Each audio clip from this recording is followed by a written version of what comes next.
literally nothing. But they made it. They survived and survived those harsh winters. They built their cabins. You know, they might have an axe and a couple other metal items. That's all they had. And they built everything with that axe. They built their house, their wash tubs, their beds. They would take the bark and make cordage from the inside of certain trees, make rope out of it. Very fascinating. The stragglers have to pay an extra 50 cents to get in. Sounds good. Take a rain check. Well, I'm Backwoods Bryan, and we're up here at Bandy Creek Camp, May the 6th, 5th. Today's the 5th, right? Yeah. May 5th, 2015, and we're doing a little discussion about trees, how to identify trees, and what some of their uses are. And I want to give you just a little bit of background, a little bit of history to tie it all together and make it more interesting. And where I come from, over in the Appalachian Mountains, that was one of the last areas in the country to be opened up. The Wild West was opened up before the Appalachians was. Very backwoods area, very rugged terrain, so it was one of the last places to get opened up. Actually, it really opened up after World War II. But prior to that, in the 30s, the Tennessee Valley Authority started to build dams in those steep gorges where the rivers were, and they started producing electric, you know, for the area, and that helped to bring the outside world into the deep, deep Appalachians. So these people were very resourceful people. It was called the land of make do with what you got or do without. So they had to make practically everything that they had. They may go to town once or twice a year and get 50 pounds of flour. Then they would later use those flour sacks and make their clothing with them. Things like that. And they didn't have wagons because the terrain was too steep and rugged. A wagon really wouldn't work. So what they had to do, they built sleds. Like you see on the sled dog thing, it was a crude sled like that. And they'd usually have a mule, which is very sure-footed, to traverse those mountain trails. So they learned to use everything that was around them, the plants, the trees, they knew the weather, I mean, they knew everything. They made the food out of the plants, they made medicines and candies. Matter of fact, Mason has some horehound candy, which is made from the plant, the horehound plant. And so they were very resourceful, and they used these trees for everything. So you had to know what tree is good for fence posts. It's rot resistant. If you put a pine fence post up in the year, it's going to fall over. So they would use things like black locust or white oak, which is very rot resistant. Some of these black locust poles would be in the ground 50 years and they're still strong and sturdy.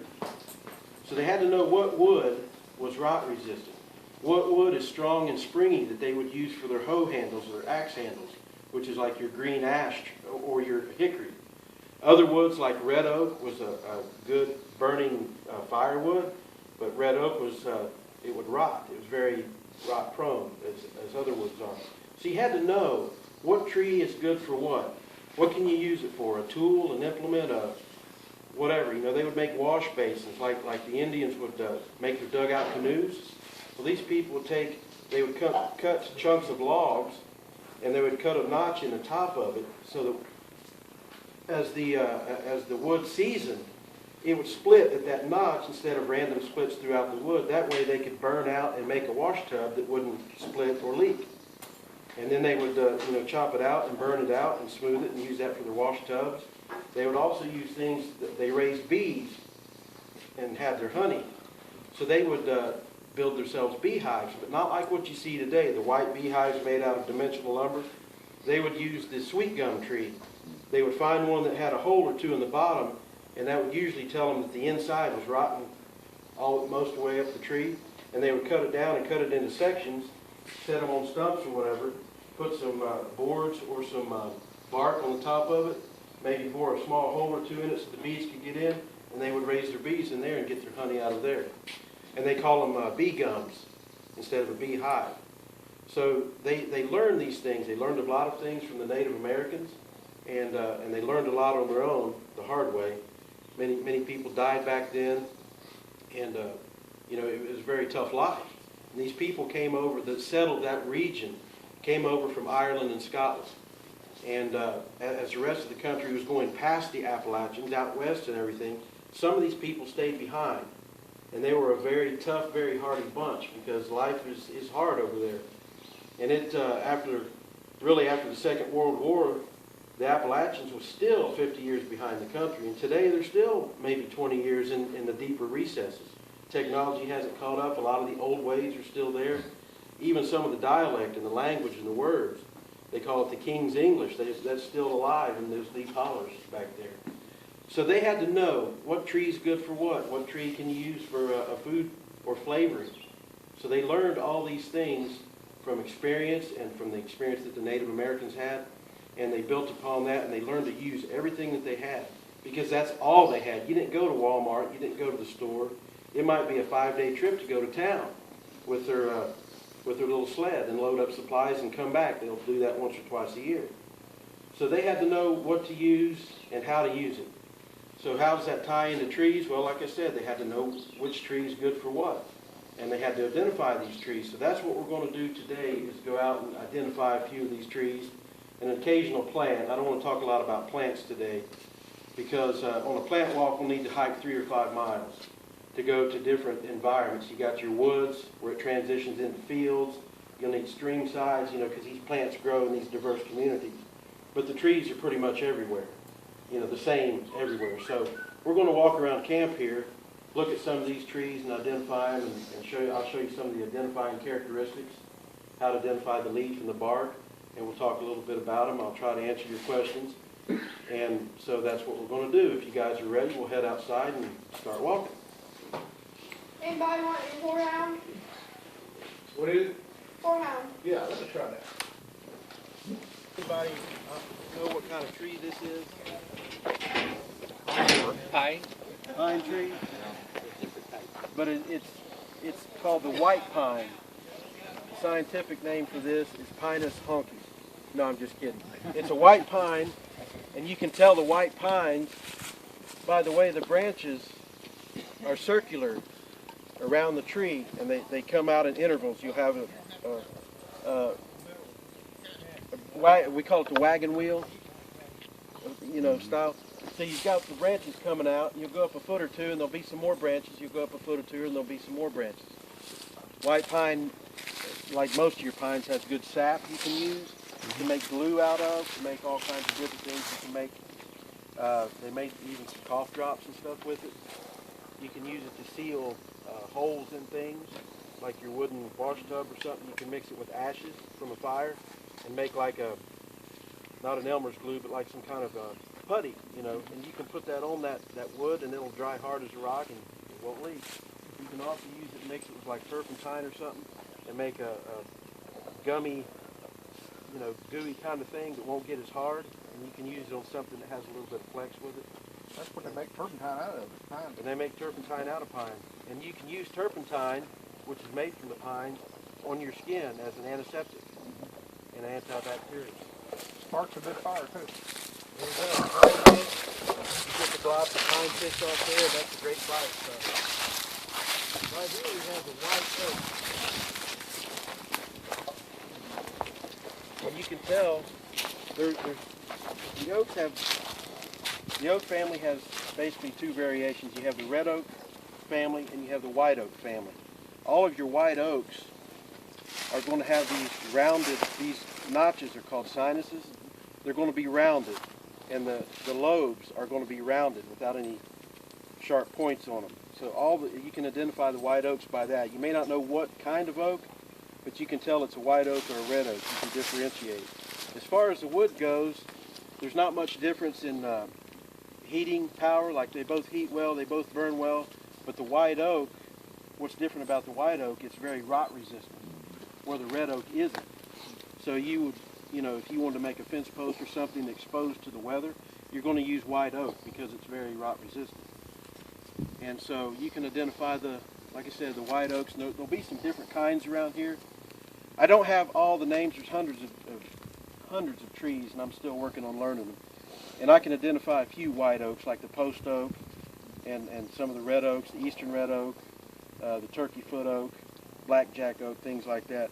So you can always identify the white oaks by the rounded lobes and the rounded sinuses. Very good tree, very strong wood for making implements, tool handles and things like that as well. Is the elevation have much to do with whether you have white or red. Where I live in Middle Tennessee, it's lower than we've got red oak everywhere. Red I oak. don't think I've ever seen a white oak. Oh, really? I'm sure there's some, now I read a book from Forrest Kephart. I'm sure you guys have heard of him.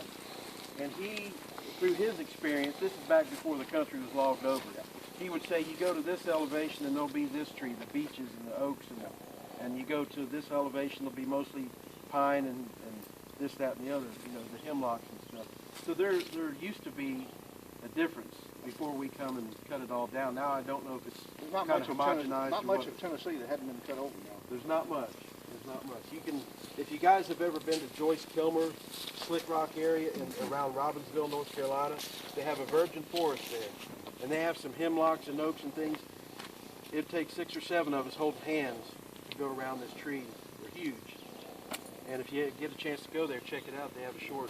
This is called the multifloral rose. It's an invasive species. It's growing all over the place in the east. A lot of people confuse it with blackberry and raspberry. But how you can tell these, the stem is round and covered with thorns like a rose. And the flowers are like a rose, but they're about as big as a 50-cent piece or a quarter. Invasive species, like we have several invasive species here that we really can't do nothing about. Is that also known as a tea kettle rose? It could possibly be. Could be.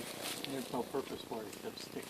It smells good and it sticks you. Yeah. Well, actually, you know, the rose plant, the little fruits and stuff, the rose hips they call it, Right. those are good. You can eat those, get vitamin C and things like that. So they are useful. They are useful. And here we have, this is called the green briar, cat briar. It's a vine, very thorny. Now it does have, from what I understand, an edible use. The young shoots of new plants, you can cut them off and boil them and eat them like asparagus or something. Haven't tried that, but I've heard that. But these have some berries on them, blackberries in the fall, or the late summer and fall. And I've seen some. Right here's a couple new ones that are growing.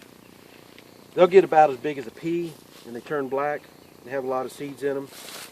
Tried them, they taste terrible, but there is an edible use and possibly medical use for those. Yeah. Right here we have the poplar tree, known as many people call it the tulip poplar, because the leaf, if you look at it this way, it kind of resembles a tulip flower. Now it's a softwood, and what you'll find about these, generally these grow straight as an arrow. And they make excellent timber for building a cabin, you know. They're not very rot resistant, but usually if you build the eaves to keep the water off, they'll last for years. You don't want to use it for fence posts or in contact with the ground or wet water. But the bark on this thing is fantastic. They use it in Appalachians for plumbing. If you'll find a tree, a smaller tree, smaller like this one behind it, the pine, about that diameter, and if you'll slit the bark straight down and cut it all the way around, you can peel that bark all the way off. And then it'll curl back up, and you take some cordage and tie it, and then you have a tube. And you can put it at the head of your spring, and you can connect pieces together 10, 20, 30 feet, and you can get it right to your house or out of the mountain where you can get access to it, and you can just go up and fill your jug or whatever, you know. So they would use that for plumbing and things like that. You can also take the bark off and lay it flat and use it to tack to your roof to make shingles. And a lot of the mountain men and the Native Americans and the long hunters and whatnot, they would go in the woods and build their camp, and they would shingle their hut, their lean-to, with bark from like this tree or other trees like the maple tree. It's a real good, very waterproof. You just got to overlap them enough, and they would poke holes and tie them in there. Maybe lay a couple cross poles to hold it down, and so you had a good dry shelter. Unfortunately, we can't do that today, because if us bushcrafters tried that, if we all tried to build that, there wouldn't be any trees left in here, you know.